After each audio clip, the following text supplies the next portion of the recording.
I've seen a couple of movies with robot companions in my time, and it got me thinking, what are the criteria or parameters that make some of these movie robots practical to have as day-to-day companions for the average person? Now, let's imagine there's a store that sells robot companions from the movies, and as they are, completely no alteration. And I want to investigate this for you. Which one amongst these would actually make a good and practical companion and assistant to have for the average person?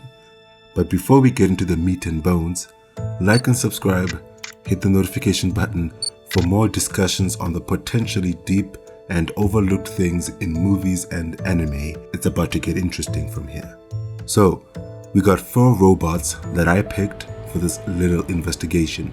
We got Sunny from iRobot, Chappie from the movie Chappie, Baymax from Big Hero 6, and the Iron Giant from The Iron Giant. And I will be evaluating them based off 4 major criteria. Actually, there was about 9 at first, but maybe I'll leave those for another time. So, the 4 major criteria are: number 1, longevity or battery life; number 2, agility or mobility; number 3, resilience and durability; number 4, appearance and overall friendliness. So let's start with Sunny from iRobot. Sunny is definitely special, even amongst the fellow robots of his kind, the NS5.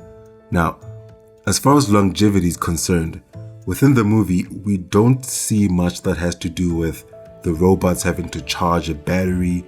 Even these older robots that are discontinued aren't powered down, so I'll assume that they have some long-lasting power cord generator, and since Sunny is an upgrade, he's definitely the same. Sunny could be kept running consistently as long as he isn't damaged in any way. As far as longevity is concerned, Sunny is long-lasting. If you bought him, he'd outlive you and your family.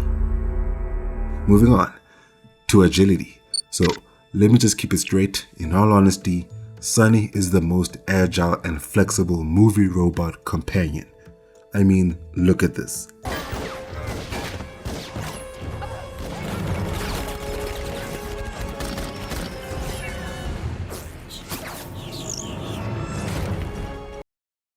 You're not competing against this. Maybe Bumblebee, he is pretty agile, but there's a reason he isn't part of this list. Because even though he was Sam's companion for a time, it was mostly for the sake of the whole Autobot-human relations thing. Dude is a soldier first, he has other allegiances beyond being Sam's companion. But as far as agility is concerned, no robot is beating Sunny. It's not happening. Now, appearances and friendliness. The NS5 robots are creepy, mostly uncanny. They have these human-like faces, but somehow it makes them look worse. Aside from their faces, which are creepy, as I said before, their human-like bodies and heights make them really practical actually, especially with the fact that Sunny is really fast and extremely strong. Sunny, he could carry your groceries all in one load. Sunny could even do your taxes, your chores, the laundry. I mean, almost everything you do on a day-to-day basis, Sunny could do it and do it better. He is extremely intelligent. The robots are taking our jobs.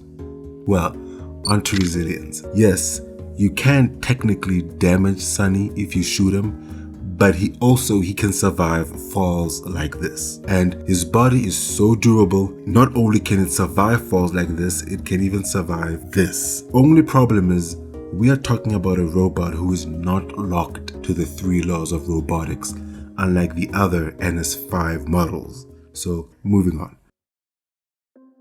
The Iron Giant. So, appearances. The Iron Giant is metallic and enormous. But surprisingly, he looks friendly enough, actually way more than Sunny. Not that Sunny specifically isn't friendly looking, it's just that the NS5 are creepy. Judging from appearances alone, I think it'd be easier to be left in a room with the Iron Giant rather than the NS5. And surprisingly, the Iron Giant, as long as you don't point a gun at him, his disposition is really friendly and soft, as long as you don't pose a threat to him and Hogarth, the kid. Problem is, he is gigantic, and that is not exactly practical in a day-to-day sense for the average person. Now, longevity and battery life. The Iron Giant eats metal, so if hungry enough, he'd eat your car. So the dude needs a steady diet of metal scrap, and a lot of metal at that. Now, as far as agility is concerned, I'm not exactly sure if this counts as agility, but he can reconnect his body parts, even if they're scattered across the globe. They will make their way back to his head, as long as the antenna on his head is working. And that's pretty cool actually. He can reconstruct himself. And also, the Iron Giant is a pretty fast runner. He has a pretty good handle of his body, and he can fly. Now, as far as durability is concerned, the Iron Giant can survive a collision with a train and a nuke.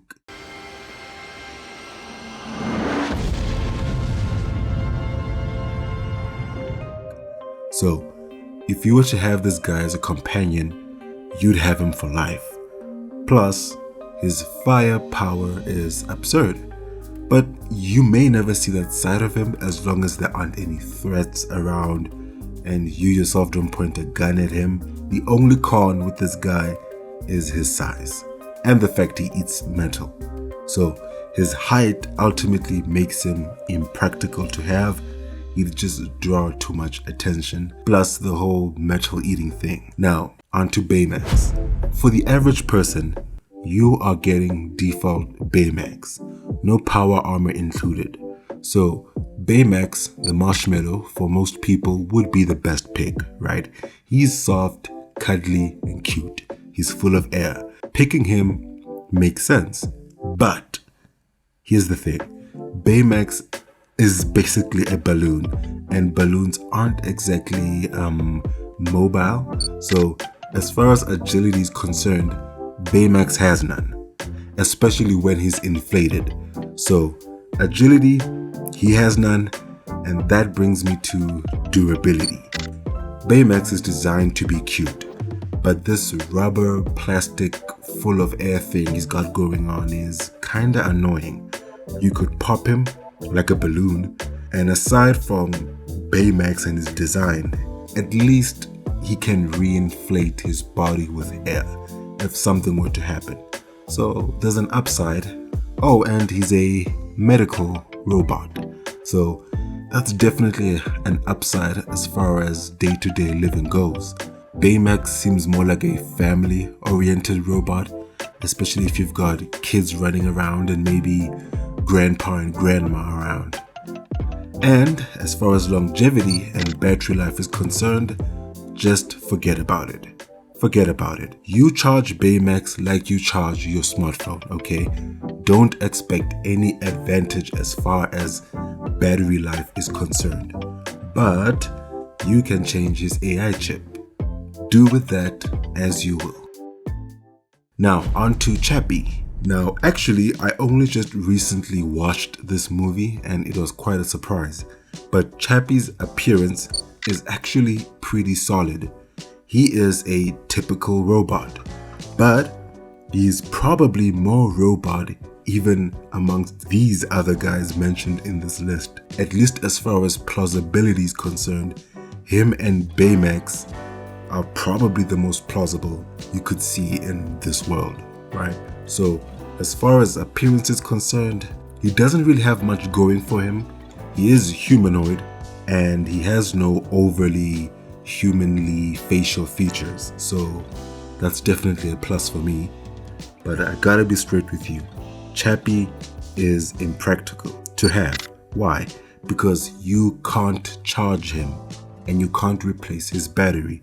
Remember what I said, you get these guys as they are from the movies.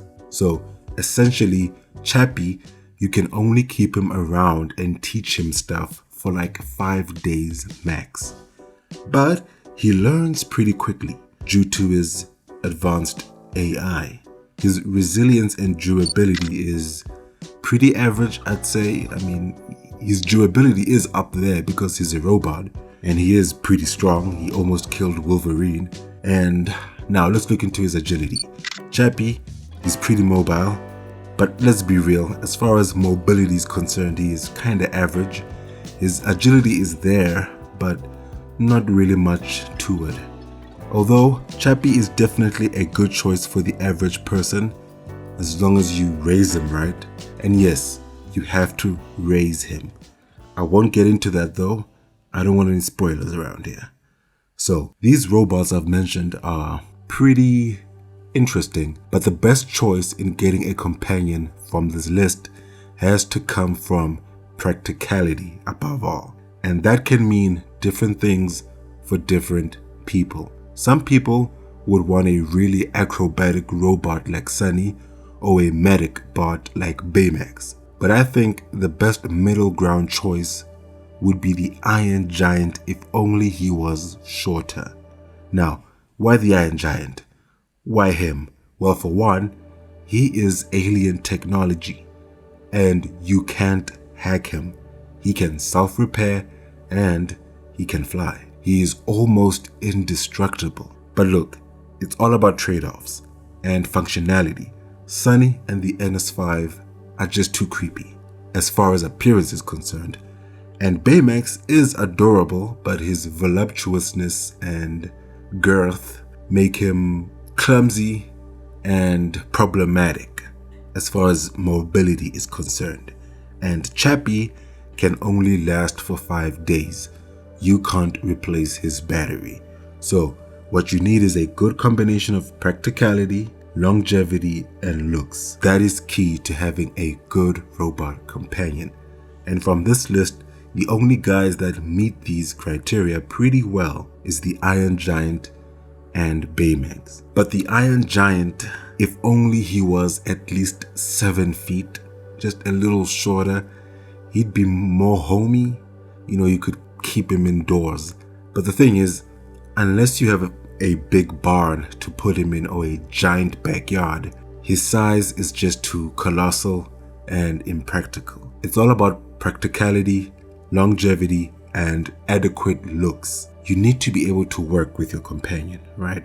And he shouldn't stand out too much, even in public. So maybe someone might say, why isn't R2-D2 on this list? And well, the reason why I didn't add R2-D2 in this list is because the average person on Earth does not speak droid.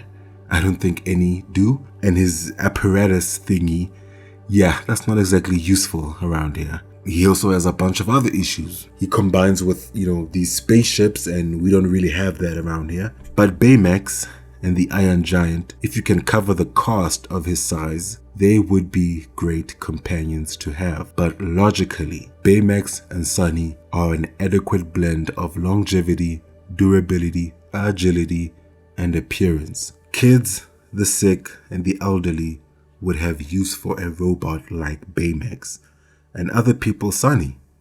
Sunny, he can literally do almost everything for you and even protect you. So if only the Iron Giant wasn't so enormous, he would definitely be the best robot companion you could probably have. Now, comment on who's your favorite pop culture robot companion. Thanks for watching. Till next time.